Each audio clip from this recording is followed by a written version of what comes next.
Hey, RetconRaider here, with special thanks to the Raiders, the fine folks who help make these videos possible, including but not limited to Dragon Matrix 7, Mathew Smith, Revenant, Alois, Erie V23, EgonAlter, Emile, Exsellsior, Gottlieb, Kazorm, Nathan Welch Jr., RandomPassrby, RobbyB, Tomasz Piątkowski, Triphoppenskip, and Valinrook.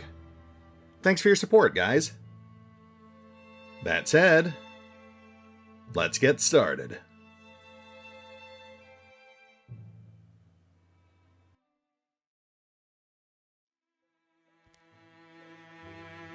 And welcome back to Wildermyth, the Enduring War. As today we officially wrap up Chapter 3 and move into Chapter 4. Over halfway through the campaign, just 5, maybe 6 more episodes ahead of us. But that's still plenty of time for a lot more to happen, and at least a few new faces to pop up, such as Aaron Lawful G, the Poetical Hothead, our newest member. As boys, Aaron and his friends were driven to have adventures, to live out stories like the ones his parents spoke of. But one of them got lost playing in the woods once, and never came home again. Everything changed after that. His flame rose and fell, never too high or too low. He would exercise his body, he said, in order to steady his mind. He longed, perhaps more than anything, to meet his intellectual equal, a woman who could turn his knowledge and ideas askance. Sounds like tragedy continues to plague the House of Retcon. Sorry, Aaron. But he starts with the shame, physical, and proud hooks, which does give him a fairly broad spread of decent combat bonuses, so I mean, he's got that going for him at least. And aside from that, the general round of upgrades you would expect, with a focus on the characters I know are going to be in our main party.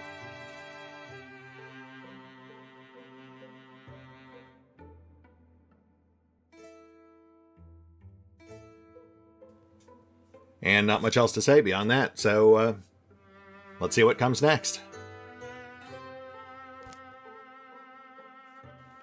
Dawn. Dawn? No. Dawn, it worked. You didn't. Please, don't be afraid. There is no need to be afraid of your Zerfar. You are not Zerfar. Dawn, we should be celebrating. I can make you a body too. And then we can find others. No. This is wrong.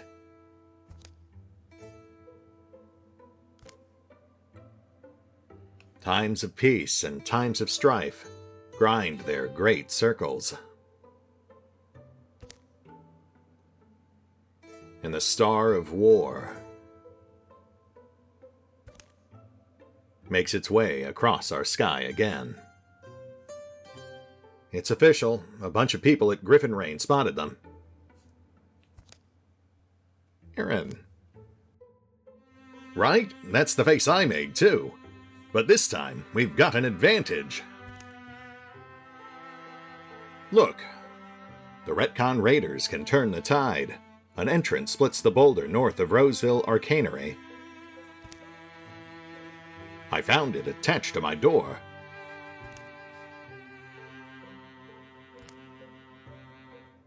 Roseville Arcanery is far out, but not impossible to reach.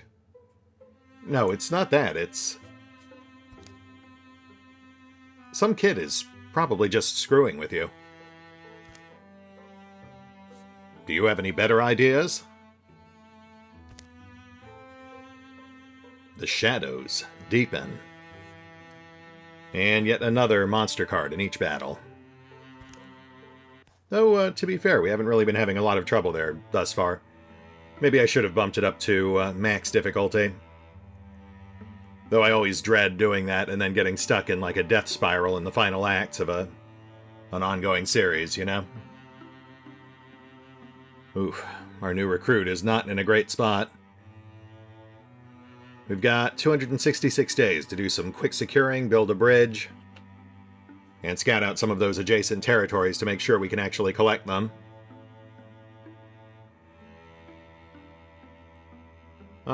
Okay, let's... First things first, we need to get our guys all together. We're kind of spread out all over the place right now. But let's push the B squad towards the recruit village. We'll have them build a bridge, and then we'll have the A squad start clearing the tiles they can reach. Though they may tag in to help build that bridge too, since several of the areas we need to reach do appear to be blocked off by rivers.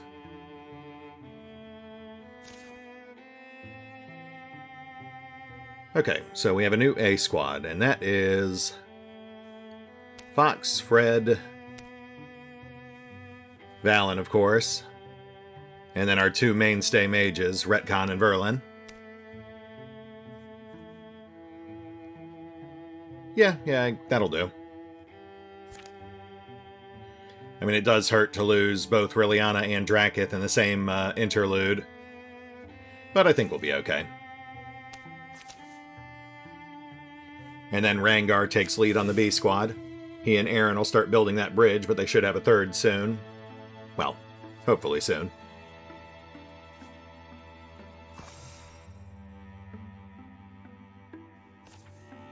You know what? They are not going to finish that bridge fast enough. Let's tag Fred in as well. That does leave our A squad undermanned for Dragonfield, Broad Earthworks. But they've got 3 veterans, so they should be fine. Especially since it's against under-leveled Gorgons. Oh, crud. Ambushed. Valen abbreviates his circuit of the near prairies and hills. A low cloud hovers over the grass. But it's no cloud at all. The earth vibrates. Something is coming. Valen, you came back real quick. Gorgons.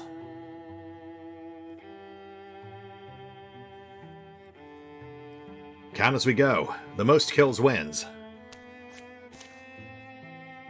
Just across this stretch of field, a small, well-scouted swamp splotches the land. If they reach it, eluding their hunters should be simple. The gold-green grass shivers. The grisly game begins. Insight, double crit chance. And we are up against a Stagron and a Geist, which we are familiar with from Season 1. The Stagron is going to call in more grunt units. The Geist is just a heavy hitter.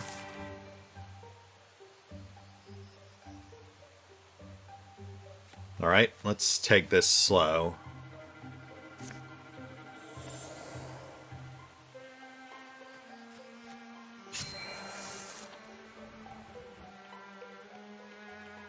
There's our Geist. And there's our Stagron. And its first wave of reinforcements. So there's no chance we're going to juke past them to the exit grid. We'll have to fall back to a defensive position and fight.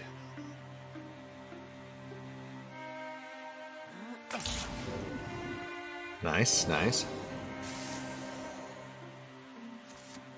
And back to the wall.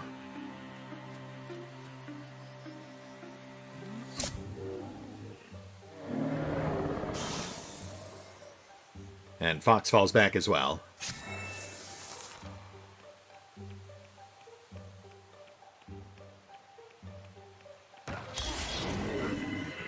Oh, very nice.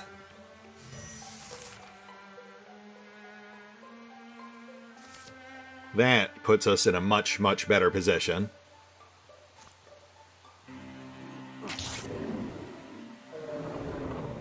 Stagron's out. Engaging Geist.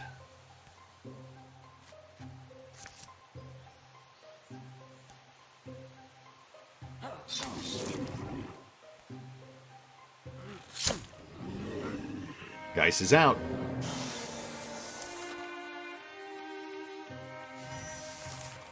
And we're good.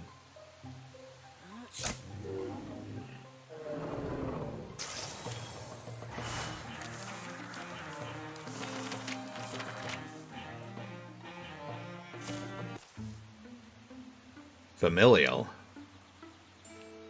Some parents play Spindlesham to bond with their children, or they garden, or they bake desserts. We could do those too, sometime. Right. I forgot that Fox is really Anna and Valen's kid. That does open its own special little pool of flavor events.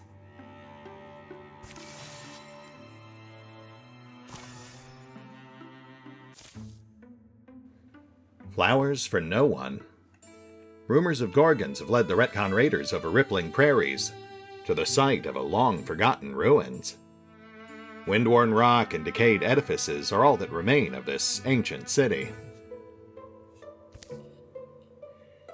Weird, there's nothing in the local histories about what kind of people they were, what happened to them.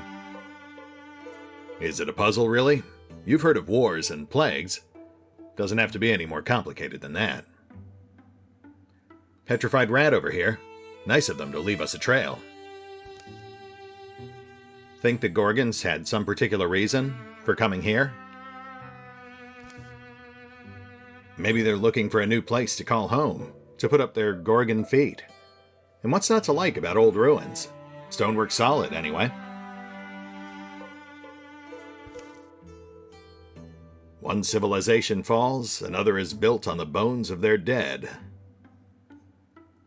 The dead. Sometimes you forget most of them were just plain, ordinary folks, living their lives.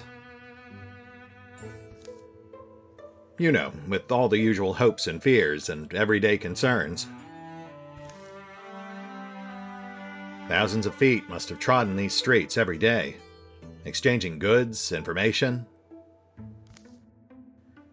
And in those homes, every evening, they'd lay down their heads, pass the night in fervent dreaming.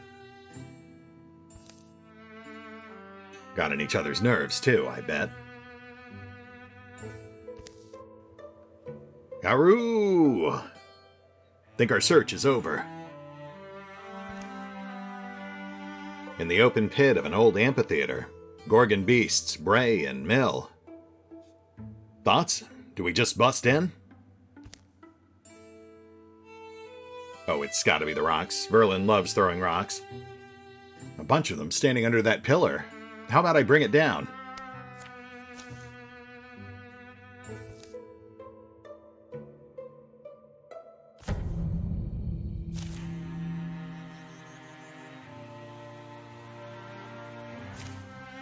We've got a slightly more robust assortment of Gorgons, but nothing we can't handle.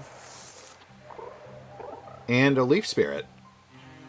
Though with only 4, I'm not sure we can actually get to it. With an undermanned party, we'll have to play this a lot more defensively, especially since Fox is also slightly underleveled.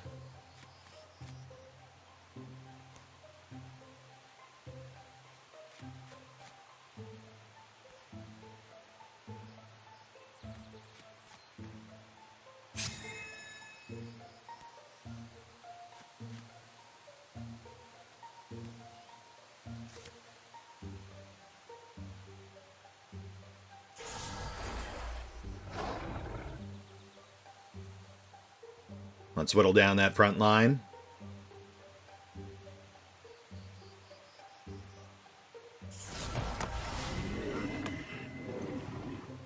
Oh, very nice. 1 kill, 1 wound, and temp health on Retcon. That's a fantastic opener.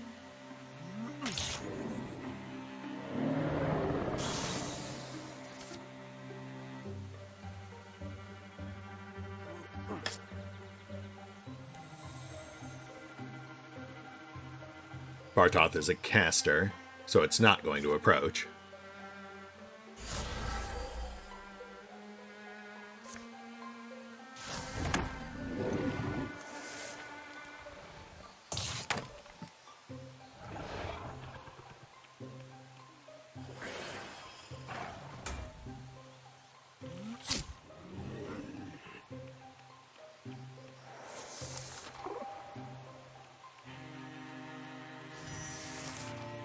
Spirit's long gone. We'll just ignore it. We're not going to catch it. And let's push up. We should really take out these range units before we draw Stagro.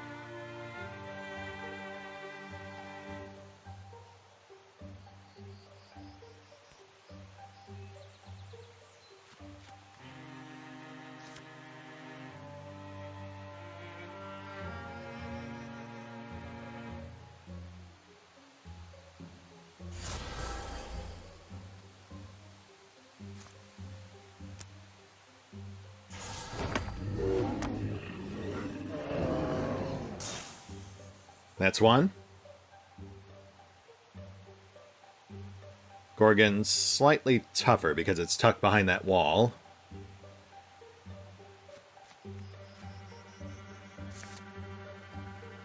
Which doesn't matter if we attack it from the side.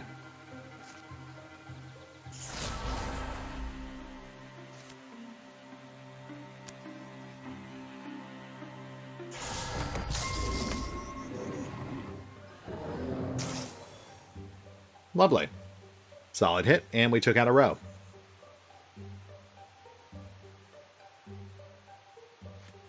Valen goes for the kill.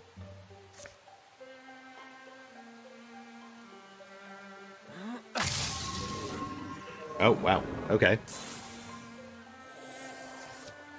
I really thought it would have cover from that angle, but maybe it's because half of it was exposed.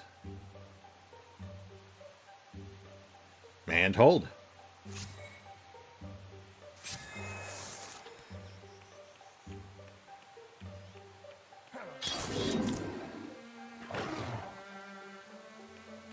Light ding on Fox.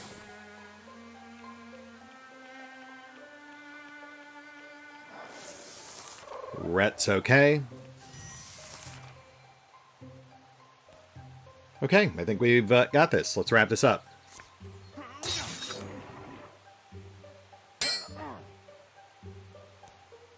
Boo.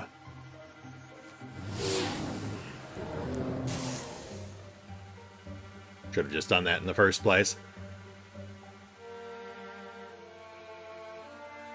The row are technically more dangerous than the Bogmore, so let's start with those.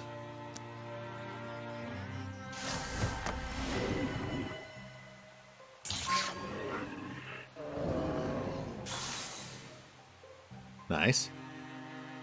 Could have been better, but we'll take it. Now Verlin.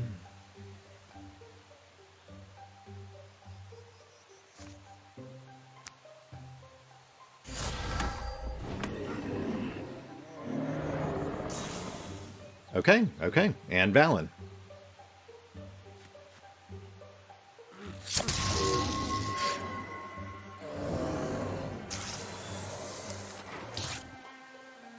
Lovely. I knew Rhett could tank that hit because he has temp health and armor to spare right now. I guess we could push for the spirit at this point, but... Oh, yeah, that's way out there.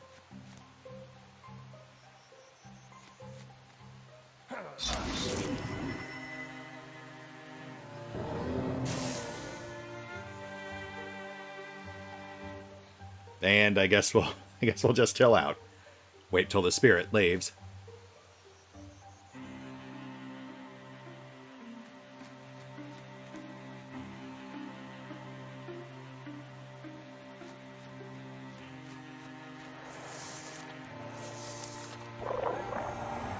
Farewell.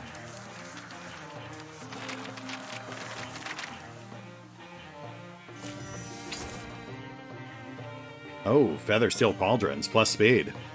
Well, that's a no-brainer. That goes to one of our new fighters.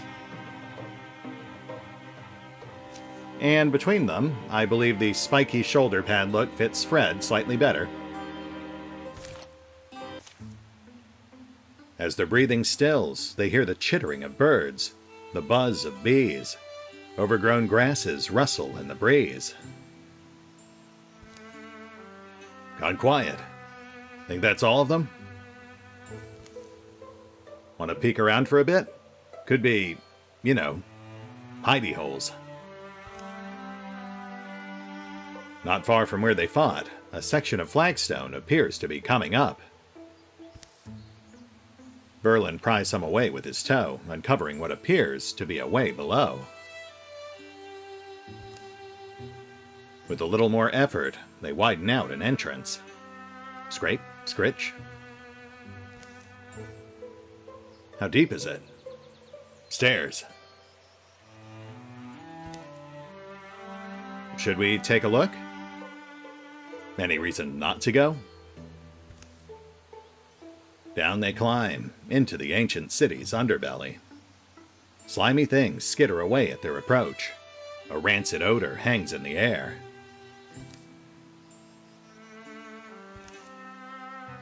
Torch over here. Let's just... In a splash of light, their surroundings take color and shape. The passage opens into a small enclosure. An oval room. Bits of rotted wood and matted straw form the pale suggestions of a bed at one end. Smells, doesn't it? Looks like someone must have lived here. No windows. Guess if you like privacy. Scattered around the room are what remains of a life's possessions. Most are decayed or moth-eaten beyond recognition. Could have been a hat, maybe? Clay fragments, pottery pieces. If the Gorgons found this place, I'm guessing they didn't see anything worth taking. But there's one item that catches Verlin's eye. A small bone flute, set atop a stone pedestal. Alone, it seems to have survived the passage of years, unmarred. Moon-colored, its surface is smooth, polished by the press of ancient fingertips. It begs to be held again. Hey, you know I hate it when you make that face. Huh? Oh, There was a bard, Ulf Aken, who used to sing of a people cursed by a mossy mud spirit. Their tongues were garbled so that one could not understand the words of another. But a melody they found, hadn't lost its meaning. I wonder what songs these ancient people used to play. Whether they would mean something to us if we heard them. The way it's placed, I think it was treasured by the hands that held it. Well looked after. Oh, we will absolutely take it. I've never seen this event before. This must be one of the new ones. And I would very much like to know what that flute does. I imagine if we leave it behind, we would just gain some legacy points instead. That's usually how these things work out. Bone flute. Augment. Plus warding, plus charisma. A flute carved of bone in years gone by. Loved smooth by long dead fingers. Mildly inappropriate, but also very touching. So warding and charisma, that's interesting. That would make it pretty ideal for one of our fighters.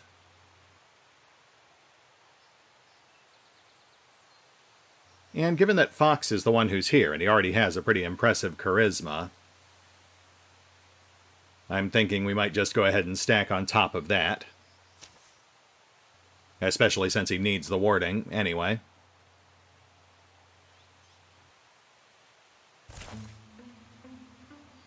Verlin moves forward and carefully plucks the flute from its stand. If music can bind us together, can speak to us of our humanity, then maybe this is our link, to those who lived and were forgotten, a way for their legacy to carry on. Taking it. Weird. I mean, yeah, it's probably a version of immortality, right? For whoever owned it? They put out the torch. make their way back to the surface and seal the passage behind them. Don't actually know where that thing's been, though. You really planning to put your lips on it? Thank you, Valen, with that very classy parting shot. And a slight upgrade on Bartoth's, no big deal. We can certainly live with that.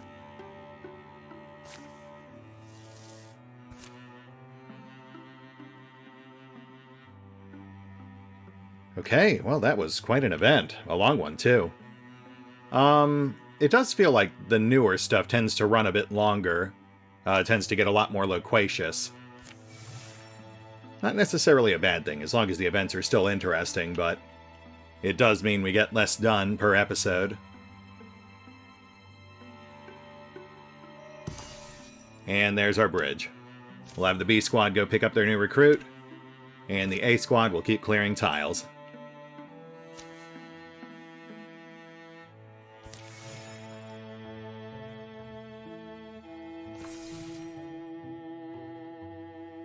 Is late in the campaign.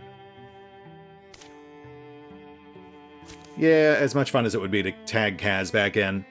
I think this late in the campaign, there's someone else we really need to get in before it all wraps up.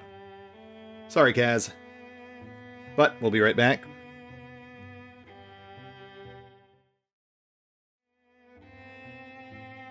And we're back, with Bunny, the compassionate romantic.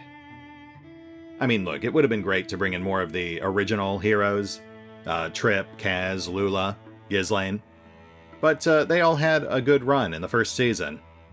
And we've already got Fox. We can't have Fox without Bunny. How unfortunate. Where Bunny grew up, all the boys were raised not to bed until the age of 30. It became obvious that she would leave early. A wise mountain god sheltered her for a magical season. She promised to make her way back one day, but would she?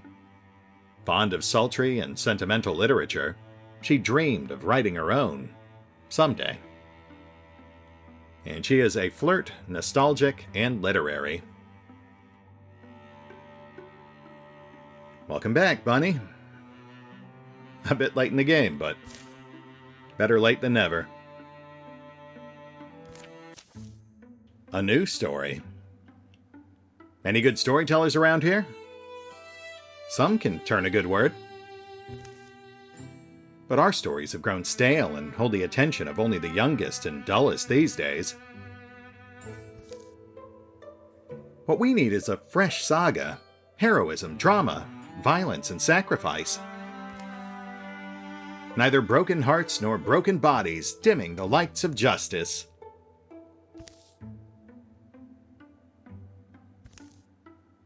Ahem. Smooth. And I know that I could bring them this gift, except I don't have experience with any of those things. But, if I had lived a life like yours...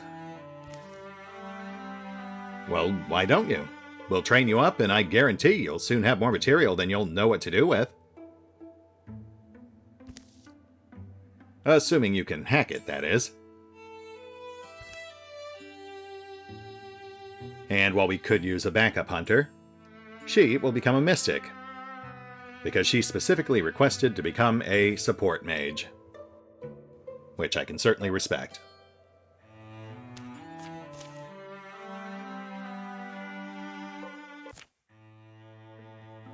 Yeah, I kind of faked it back in the original Wildermyth series, but classically, Bunny and Fox tend to prefer a dynamic where Fox is the brutish Viking-like warrior, while Bunny is more of a support character who hangs back and supports Fox from afar.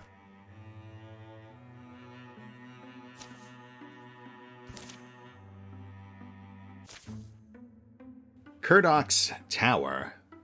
A wild, driving old local was happy to provide the lowdown on this weird tower. What did she tell you, Verlin? Any clue who built the place?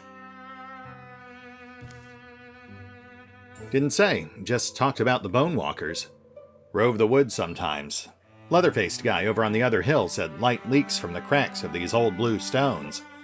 Just on fall nights, he said, since last year. Told you they'd be no help. Bam! Dust drifts in the suddenly empty doorway. Guess it's open. Did you really have to kick it down? Probably not. You two take that hall. Shout if there's anything. Soon, a buzz from the hall's far end sneaks into their ears. Gzzz. That noise coming from inside? Yeah, something's... Bam! I think you should stop. I definitely should. Pretty dangerous kicking a door down. As they enter, the noise abates. Oily odors spill off shadow-crowded shelves. Shapes, organic to synthetic by varying degrees, spread and pile everywhere in industrious disarray. Bunch of rat garbage?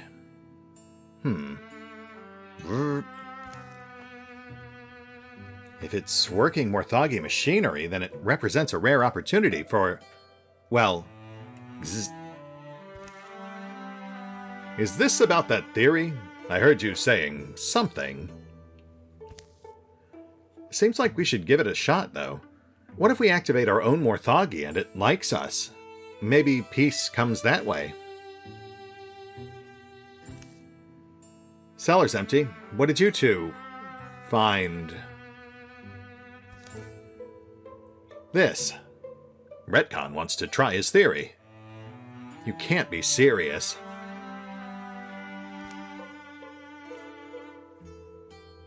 Oh. Man, I would really like to do this, but on the other hand, I already know that that'll just give us a small Morthagi tag-along, normally a sommelier, which at this stage in the campaign would be almost completely useless. So it's probably better to go with either Fred or Verlin's suggestion. And honestly, given that Fred's already kicked half the place down, we might as well finish the job. I say we torch this whole room, bust their plans up. That's what I get for joining a company of normals.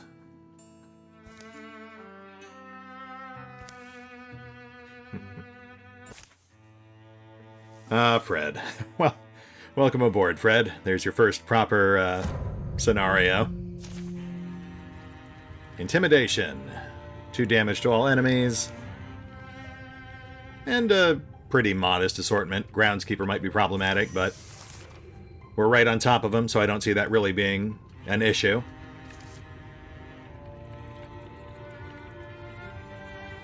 Into the fray!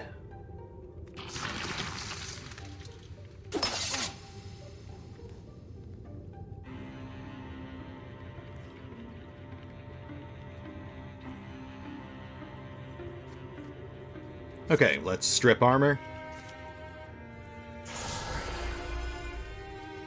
Not that there's much to strip.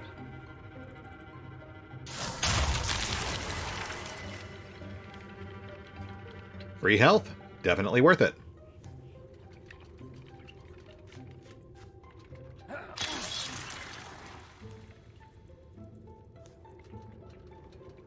And finish the groundskeeper.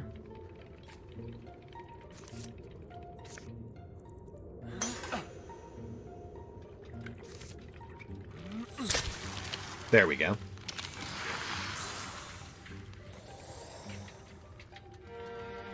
But I'm not sure we can finish the butler.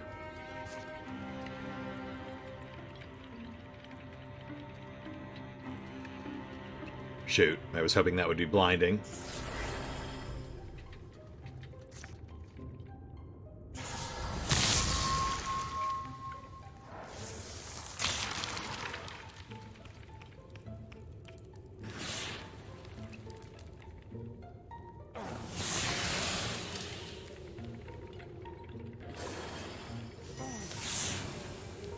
Minor ding on Fred. Batchby bolstered.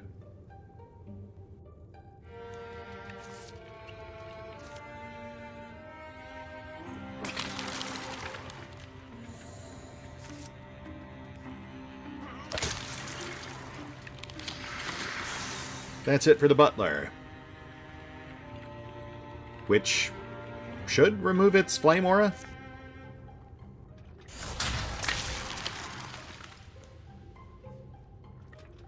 Oh yes, okay, it's gone now.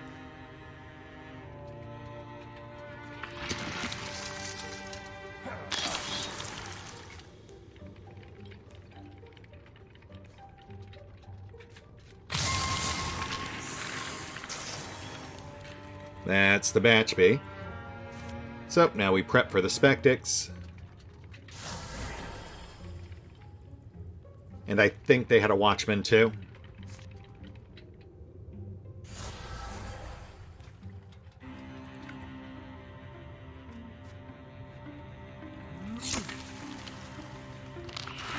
Nice.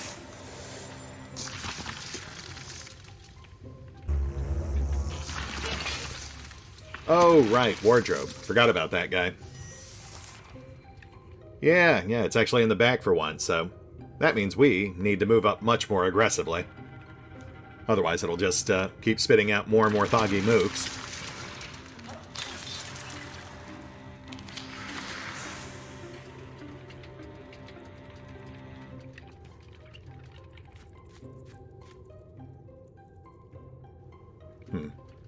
Let's hop you behind cover.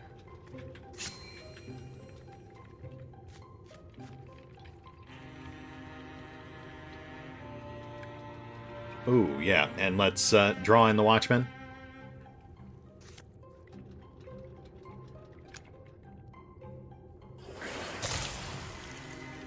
Yes. And now we can easily finish it off.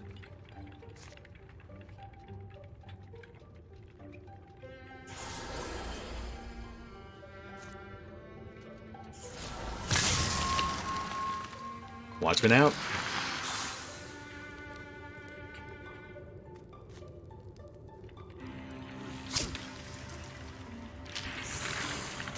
Oh, and wardrobe.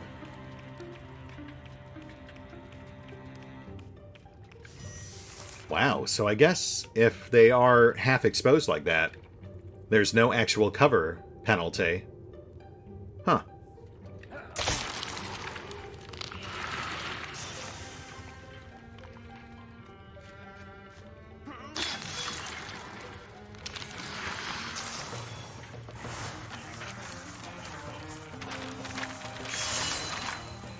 Huzzah! Level up for Fox.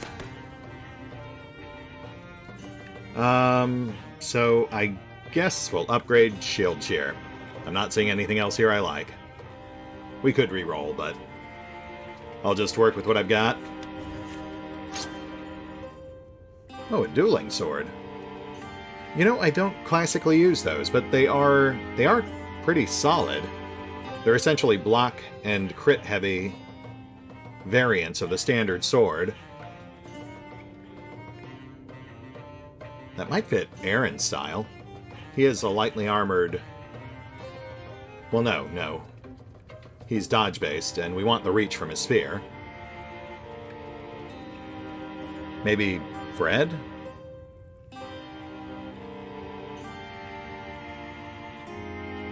Lower damage, lower shred. Higher accuracy, crit, and block.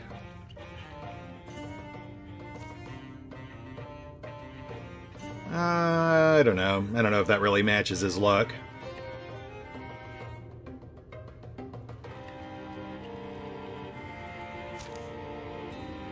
Yeah, we'll just scrap it for now. I can always build a new one if I change my mind. Sunseeder Bracelet. Plus stunned. Well, that is useful to just about anyone. But Fox does get an extra action if he crits, so that will go to him.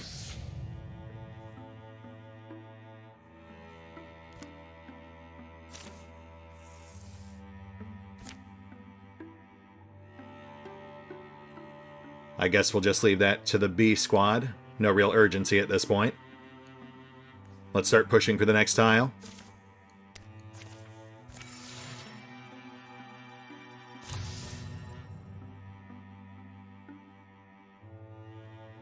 That's not too bad.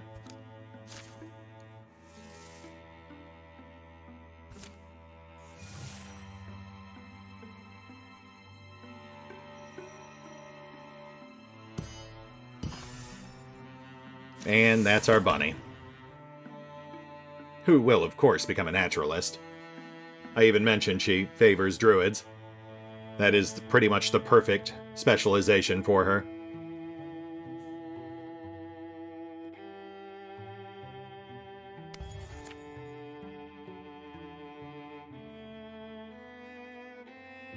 Alright, folks. You know, I'm scrambling a bit for time this week, so I think we need to call it here. We don't have time to go through another full encounter, especially if it ends up being a longer one like that flute encounter was. So yeah, we'll hit the pause button for now. I'll take stock of our next steps, make sure our guys are all coordinated and set up, and we will pick up here next time, as we push ever onward towards the end of this enduring war. See you then.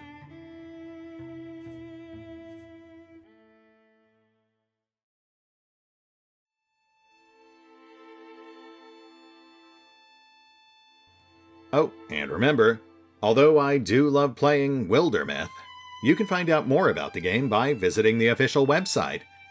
And if you'd like to help support the channel, then feel free to push the buttons that do the things, or maybe even check out the Patreon, the YouTube memberships, or even the new Nexus GG page. Links are in the description.